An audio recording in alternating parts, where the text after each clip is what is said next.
Hi friends, இந்த model blouse வந்து நம்ம எப்படி ஸ்டிச் பண்ணுறதுன்னு பார்க்கலாம். இது வந்து ஒரு சாரீக்கு மேட்சாக, அதாவது ஓல்டு சாரீ, அதுக்கு ப்ளவுஸ் வந்து நம்ம வேறு எடுக்கும்போது அதுக்கு எப்படி அதை காம்பினேஷன் பண்ணி நம்ம ப்ளவுஸ் ஸ்டிச் பண்ணுறது அப்படிங்கிறத பார்க்கலாம். இப்போ பார்டர் கலரில் வந்து நம்ம ப்ளவுஸ் எடுத்திருக்கோம். அதில் வந்து நம்ம அதில் எக்ஸ்ட்ரா ஒர்க் பண்ணுறதுக்காக அந்த கோல்டு கலரும் அதில் இருக்க அந்த சாரியோட பாடி கலர் க்ரீன் கலரும் வந்து நம்ம சூஸ் பண்ணியிருக்கோம். இப்போ நீங்கள் வந்து இதில் ஒரு ரவுண்ட் ஷேப் வச்சு நீங்கள் கட் பண்ணி எடுத்துக்கோங்க. இதில் வேறு எந்த பேட்சும் கேன்வாஸும் எதுவுமே கிடையாது. நீங்கள் வந்து நெக்கை அடித்து திருப்பிட்டு அதுக்கப்புறம் அதில் வந்து நீங்கள் எப்படி பேட்ச் பண்ணுறது அப்படிங்கிறத பார்க்கலாம்.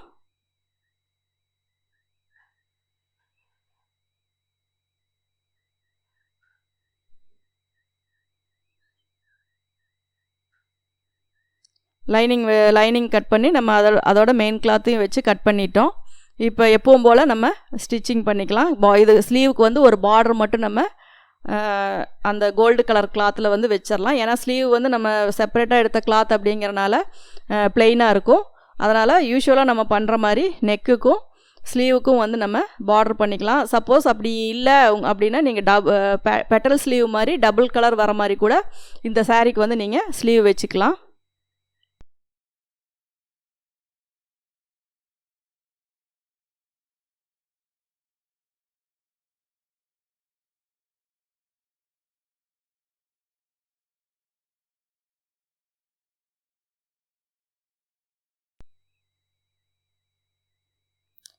கரெக்டாக அந்த கொஞ்சம் வைடாக வர மாதிரி ரவுண்ட் கட் பண்ணிக்கோங்க. ஏன்னா அப்போ தான் வந்து உங்களுக்கு நார்மலாக வைக்கிற ரவுண்டை விட கீழ்ப்பக்கம் லைட்டாக போது உங்களுக்கு ரவுண்ட் ஷேப் நல்லா தெரியும்.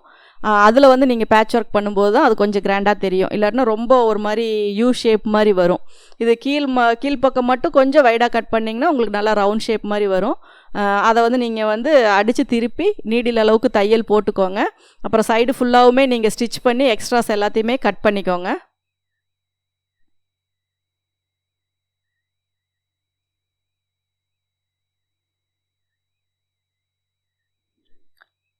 இப்போ இந்த ரவுண்ட் ஷேப்புக்கு தகுந்த மாதிரி நம்ம அதில் வந்து பார்டர் வந்து அட்டாச் பண்ணிக்கலாம். அதுக்கு முன்னாடி அந்த உள்ள கிராஸில் வந்து நம்ம அந்த டிசைனில் பார்த்திங்கன்னா உள்ள கிராஸில் வந்து ஒவ்வொரு லைன் வச்சுருப்போம். அந்த 2 பிசுறையுமே நம்ம கவர் பண்ணுற மாதிரி தான் அந்த கோல்டு கிளாத் வச்சு நம்ம கவர் பண்ணியிருப்போம். அதுக்கு தகுந்த மாதிரி நீங்கள் கிராஸாக வந்து அடித்து திருப்பி அயன் பண்ணிக்கோங்க.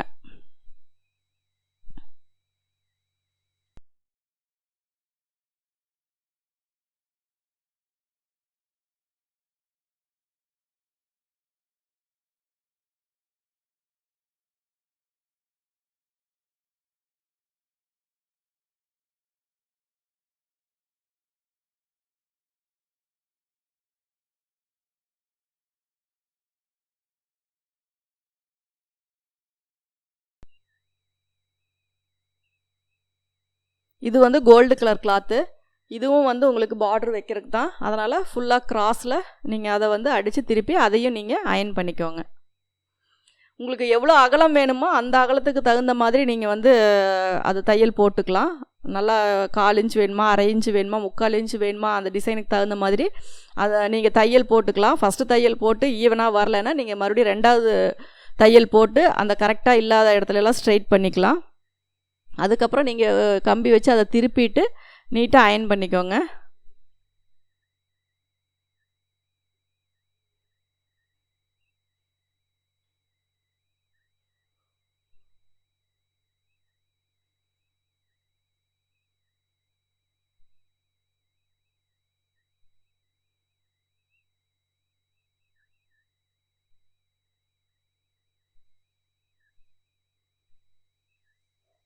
இப்போ பார்த்திங்கன்னா டோட்டலாக எல்லாமே ஜாயின் போட்டு அடித்து திருப்பி நம்ம வந்து அதை திருப்பிட்டோம். அயன் பண்ணிக்கலாம் அப்படியே. இப்போ அதுக்கு தகுந்த மாதிரி பீஸ் வந்து ஒரே அளவாக நீங்கள் அந்த டிசைனுக்கு தகுந்த மாதிரி கட் பண்ணிக்கோங்க. இப்போ இதில் வந்து உங்களுக்கு ஒரு 2.5 இன்ச்சு நீங்கள் கட் பண்ணிக்கிட்டிங்கன்னா உங்களுக்கு கரெக்டாக இருக்கும். ஏன்னா கீழே வந்து அதில் ஒரு ஃபோல்டிங் பண்ணியிருப்போம் எக்ஸஸாக வர்றதை வச்சு. நீங்கள் அந்த கேப்பு ஃபஸ்ட்டு ஒன்று வச்சுக்கோங்க. அந்த கேப்பை கரெக்டாக மெயின்டைன் பண்ணி அடுத்தடுத்த இதை வச்சு நீங்கள் தையல் போட்டுக்கலாம். அதே மாதிரி அந்த சைடில் வந்து கொஞ்சம் தள்ளி வைங்க. ஏன்னா அப்போ தான் அந்த பார்டர் வைக்கும்போது அந்த பிசுறு வந்து நம்ம கரெக்டாக தையல் போட்டு கரெக்ட் பண்ண முடியும். இல்லைன்னா அந்த பக்கம் பிசுறு தெரியும். அதனால் கரெக்டாக எங்கே நம்ம தையல் போடுறோமோ அதை விட கொஞ்சம் ஒரு லைட்டாக கொஞ்சம் தள்ளி கூட உள்பக்கமாக வச்சுக்கோங்க. ஏன்னா உங்களுக்கு கரெக்டாக அக்யூரேட்டாக அதில் தையல் போட்டாலும் அந்த பிசுறு வந்து வெளியில் தெரியும்.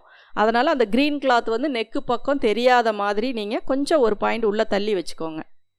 டிஸ்டன்ஸ் மட்டும் நீங்கள் கரெக்டாக நீங்கள் மெயின்டைன் பண்ணி அதே அளவுக்கு வச்சுக்கிட்டே வந்தீங்கன்னா உங்களுக்கு அது ஈவனாகவே வந்துடும். ஏன்னா நீங்கள் ஒவ்வொன்றுக்கும் அதை அளவு மார்க் பண்ணியெல்லாம் நம்ம வச்சுட்டு இருந்தோம்னாலும் உங்களுக்கு அந்த ஷேப்பெல்லாம் வந்து கரெக்டாக வராது. அதனால் ஒன்றுக்கு ஒன்று அடுத்தடுத்து நீங்கள் வைக்கிறது எல்லாமே அந்த டிஸ்டன்ஸை மட்டும் கரெக்டாக மெயின்டைன் பண்ணி கொண்டு வந்துட்டீங்க போதும்.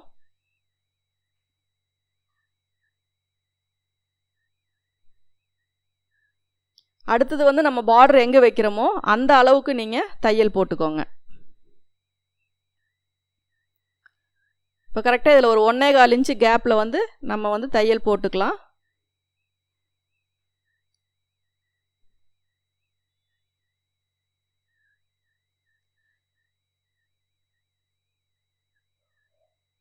இப்போ பார்த்திங்கன்னா நெக்கு சுற்றியும் நம்ம ஈவனாக அந்த கிளாத் எக்ஸஸாக இருக்கிறது எல்லாமே கட் பண்ணிக்கலாம். அதுவுமே வந்து நீங்கள் ஃபஸ்ட்டு இருக்கிறத பேஸ் பண்ணி அடுத்தது டிஸ்டன்ஸ் கட் பண்ணிங்கன்னா போதும். ஒவ்வொன்றுக்கும் அளவு வச்சு கட் பண்ண தேவையில்லை. அந்த அளவுக்கு நீங்கள் கரெக்டாக கட் பண்ணிக்கோங்க. ஏற்கனவே நம்ம ரெடி பண்ணி வச்சுருக்க அந்த கோல்டு கலர் கிளாத்து வந்து நீங்கள் ஃபஸ்ட்டு ஒரு லைன் வந்து நெக்குக்கு பார்டர் கொடுத்துருங்க.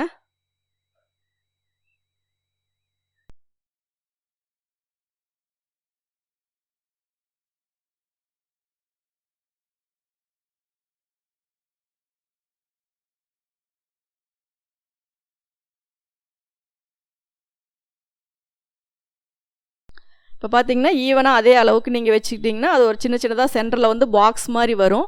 அந்த பாக்ஸுக்கும் சரி அந்த மேலே வந்த க்ரீனுக்கும் சரி நம்ம வந்து அதை பிடிச்சு தைச்சு பீட்ஸ் வைக்கிறதுனால வச்சுக்கலாம். இல்லாட்டினா ஒவ்வொன்றுக்கும் சென்டரில் மட்டும் நம்ம பீட்ஸ் வேணுன்னா வச்சுக்கலாம். இல்லை ஸ்டோன் வச்சு நம்ம அதை அயன் பண்ணிக்கலாம். எப்படி வேணுமோ அதுக்கு தகுந்த மாதிரி நம்ம அதை டெக்கரேட் பண்ணிக்கலாம். அந்த உள்ளே வர கேப்பை வெளியில் இருக்க அந்த அவுட்ரு தையல் போடும்போது நீங்கள் வந்து அந்த எக்ஸஸாக கொஞ்சம் நம்ம அந்த லென்த்து விட்டுருக்கோம் இல்லைங்களா, அந்த லென்த்தை வந்து ஃபோல்டு பண்ணி பிசுறு வெளியே தெரியாமல், அதாவது அந்த உள்ளே மடிக்கும்போது அந்த நூல் அந்த பிசுறு வெளியில் தெரியாத அளவுக்கு பிரிஞ்சும் வராத அளவுக்கு, அதாவது ரொம்ப கரெக்டாக உள்ளே இன்சர்ட் பண்ணி வைக்கணும். இல்லைன்னா அது லூஸ் பிரிஞ்சு வந்துடும். அதுவும் பிரிஞ்சு வராத அளவுக்கு உள்பக்கம் நல்லா மடித்து உள்ளே மடிக்க முடியல அப்படின்னா நீங்கள் பெரிய ஊசி வந்து யூஸ் பண்ணிக்கிட்டிங்கன்னா உள்ளே கரெக்டாக அது உள்ளே ஃபோல்டிங் ஆகிக்கும் கரெக்டாக அந்த அளவுக்கு. ஏன்னா நம்ம விரல் பிடிச்சி இழுத்து அதை கரெக்ட் பண்ணுறதை விட லாங் நீடில் வச்சு நீங்கள் அதை அட்ஜஸ்ட் பண்ணிக்கிட்டிங்கன்னா உங்களுக்கு தைக்கிறதுக்கும் நல்லா ஈஸியாக இருக்கும். அதனால் அதே மாதிரி நீடில் வச்சு நீங்கள் ஒவ்வொன்றும் அட்ஜஸ்ட் பண்ணி தையல் போட்டுக்கலாம். ஏன்னா அது வந்து நம்ம உள்ளே வைக்கும்போது கரெக்டாக வச்சிடணும். ஏன்னா மறுபடியும் பிரிஞ்சு வெளியில் வந்துருச்சுன்னா அந்த தையலை மறுபடியும் பிரிச்சுட்டு தான் நம்ம உள்ளே இன்சர்ட் பண்ணுற மாதிரி வரும். அதனால் வைக்கும்போதே கரெக்டாக ஈவனாக அதை நீடில் வச்சு வச்சு மடித்து உள் பக்கம் கரெக்ட் பண்ணிக்கோங்க. இப்போ பார்த்திங்கன்னா உள்ளே ஃபுல்லாக ரவுண்ட் பண்ணி நம்ம தையல் போட்டாச்சு. இப்போ பார்த்திங்கன்னா அந்த டிசைன் வந்து உங்களுக்கு கொஞ்சம் டிஃப்ரெண்ட்டாக இருக்கும். ரெகுலராக எல்லாத்துக்கும் உள்ளே வச்சு நம்ம தையல் போடுறத விட இது கொஞ்சம் எக்ஸஸாக விட்டு நீங்கள் மடித்து தைக்கும்போது அந்த டிசைன் வந்து இதுலேயுமே வந்து அந்த எட்ஜில் வந்து நீங்கள் பீட்ஸ் வச்சிங்கன்னா இன்னும் பார்க்குறக்கு நல்லாயிருக்கும்.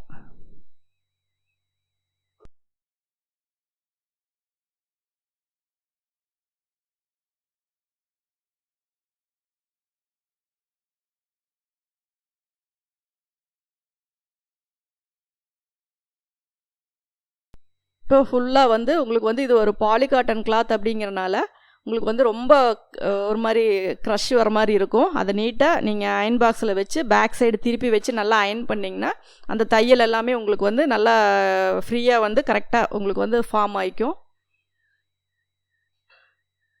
அதுக்கப்புறம் கீழே வந்து ஒரு பார்டர் வந்து ஒரு லைனோ 2 லைனோ உங்களுக்கு எப்படி வேணுமோ அது மாதிரி வச்சுக்கலாம். இல்லை 2 லைன் வச்சு சென்டரில் அதே மாதிரி உங்களுக்கு வந்து க்ரீன் வைக்கணும் அப்படின்னாலும் அதே மாதிரி நீங்கள் வச்சுக்கலாம். இல்லாட்டினா ஒரே ஒரு பார்டர் மட்டும் வச்சு நம்ம முடிச்சுக்கலாம். அதுக்கப்புறம் உங்களுக்கு வேணும் அப்படின்னா நீங்கள் மல்டி ஸ்டிச் வச்சு டெக்கரேட் பண்ணிக்கலாம்.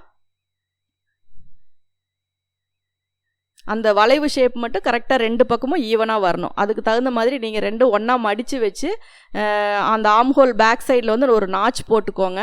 2 பக்கமும் ஒன்றா வச்சு நாச் போட்டுட்டு அதே மாதிரி ஒன்றா வச்சு நீடிலில் வந்து மார்க் பண்ணிக்கோங்க. நீடிலில் ஊசி மார்க் போட்டிங்கன்னா 2 பக்கமும் ஈவனாக வந்துடும். அதில் நீங்கள் லைன் போட்டுக்கலாம். அந்த லைன் போட்டுட்டு அதுக்கு தகுந்த மாதிரி அதில் அப்படியே வந்து நீங்கள் பார்டரை வந்து அட்டாச் பண்ணிக்கலாம். இப்போ பார்த்தீங்கன்னா நமக்கு வந்து அந்த சாரீக்கு ஆப்டாக வந்து நம்ம அந்த ப்ளவுஸ் ரெடி பண்ணிட்டோம். இதில் எந்த டெக்கரேட்டிவுமே நம்ம பண்ணாமல் இருக்கோம். இதில் இன்னும் டெக்கரேட்டிவ் பண்ணணும் அப்படின்னா நான் சொன்ன மாதிரி எல்லாத்துலேயுமே பீட்ஸ் வச்சுக்கலாம், மல்டி ஸ்டிச் போட்டுக்கலாம், ஸ்டோன் ஒர்க் பண்ணிக்கலாம். ஏன்னா பேசிக்காக ஒரு டிசைன் ரெடி பண்ணிவிட்டால் அதை எப்படி வச்சு வேணாலும் நம்ம வந்து டெக்கரேஷன் பண்ணிக்கலாம். அதுக்கு தகுந்த மாதிரி நீங்கள் அதில் என்னென்ன வச்சு ஆட் பண்ணுமோ அதெல்லாமே வச்சு ஸ்டிச் பண்ணிங்கன்னா பார்க்குறதுக்கு நல்லா கிராண்டாக தெரியும்.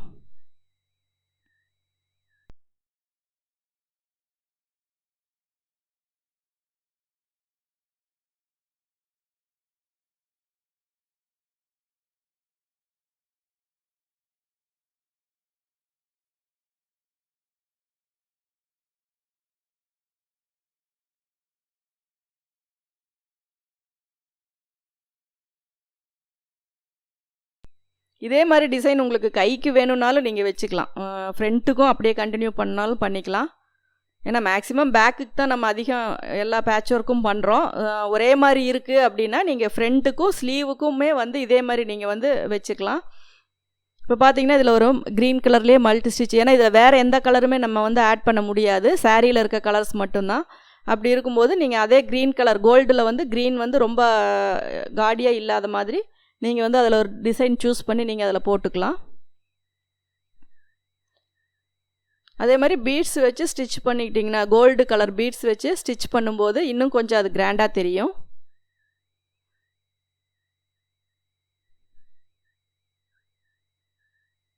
அந்த ரவுண்ட் ஷேப் பார்த்திங்கன்னா நல்லா டீப் ரவுண்டாக நல்லா அழகாக இருக்கும். ஃப்ரண்ட்டு வந்து நம்ம அதே பார்டர் வச்சு அதே ஸ்டிச் போட்டு நம்ம ரெடி பண்ணிட்டோம். பார்க்கும்போது உங்களுக்கு அந்த சாரீ ஓல்டாக இருந்தாலும் அதுக்கு மேட்சிங்காக நம்ம ப்ளவுஸ் வந்து ரெடி பண்ணும்போது அது வேர் பண்ணும்போது அதுக்கு மேட்சிங்காக நீட்டாக இருக்கும். Thank you viewers.